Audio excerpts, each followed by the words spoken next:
She's only 6. She's in her 2nd year of competing. She's very strong for how little she is. It's really fun to get to see her do the sport that both her dad and I loved. Jared and I both coached gymnastics together. Then we started dating. We dated for several years, and then we got married.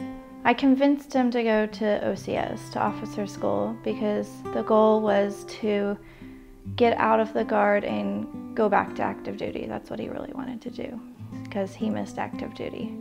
He knew the risk involved. He loved it though. He loved the Army. He loved structure. He had been on 2 previous deployments as a U.S. Army Ranger, which is part of the Special Forces. I was pregnant when he went to officer school.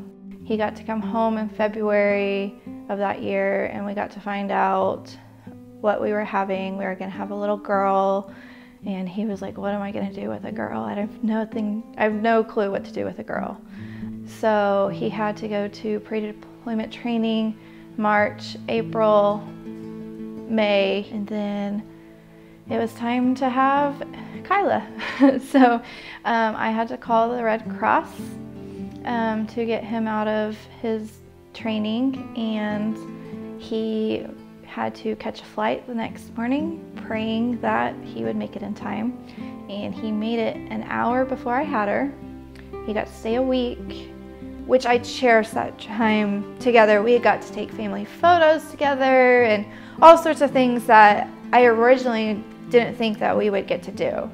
That's the only time we had as a family together, the 3 of us. It's everything.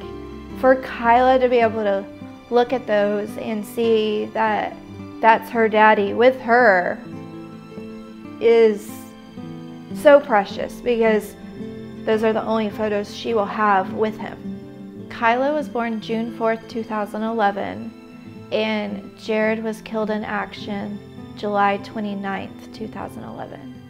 So just a little over 7 weeks after her birth.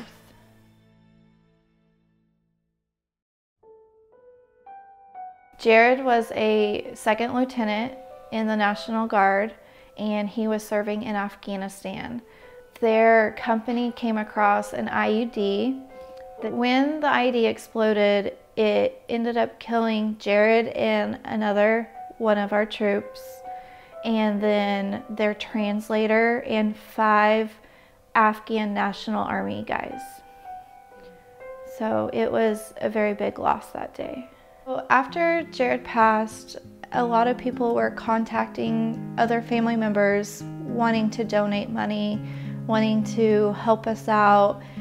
The military really takes care of the families of the fallen. So because we're blessed by that, we were trying to figure out somewhere else for the money to go to benefit people, and we really wanted it to benefit soldiers and veterans. So we started a scholarship at UCO, and we now have 2 that are endowed at UCO. The scholarship is special because of 2 reasons. 1, Jared graduated from the University of Central Oklahoma with a criminal justice degree, and 2, it's helping our veterans and active military students. We get to teach people about Jared. They get to know him and know who he was.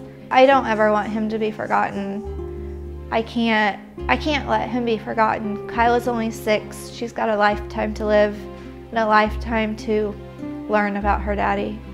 It's a learning moment for her every time we go and visit. When it's just us, we'll ask questions, or she's been trying to read the stone, and she's getting better at reading it every time, or she'll forget and be like, what does this mean? And so then I'll have to explain to her what that means. But she has no memories of her dad. So you have to do the best you can to try to teach her who he was and what he was like.